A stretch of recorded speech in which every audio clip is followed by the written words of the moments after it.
Des lieux témoins de moments décisifs de la bataille des Éparges.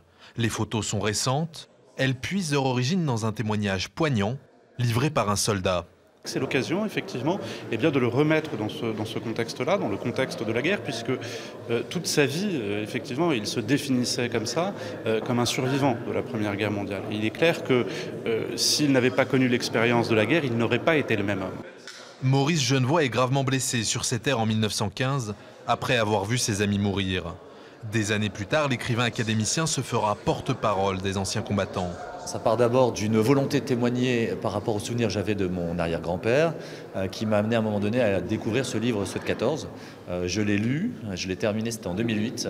Et après l'avoir terminé, dans la nuit même, je suis parti parce que je voulais absolument voir les lieux qu'avait décrit Genevoix, tellement ça a été un choc, une révélation. Des livres pour témoigner, des romans qui lui ont valu le prix Goncourt en 1925, mais lui donnent peu de visibilité. Dans les milieux littéraires, il n'est pas considéré, il est même oublié. Où on applique sur lui une image un peu surannée, désuète, de gens qui ne l'ont pas lu. Or, Ceux de 14 continue de produire, et je dirais même, avec le recul du temps, que l'effet qu'il produit est encore décuplé. Objet personnel, vidéo de l'époque, l'exposition est un hommage à son œuvre et son héritage. Elle met aussi en lumière des portraits d'autres personnages impliqués dans la mémoire de la Grande Guerre.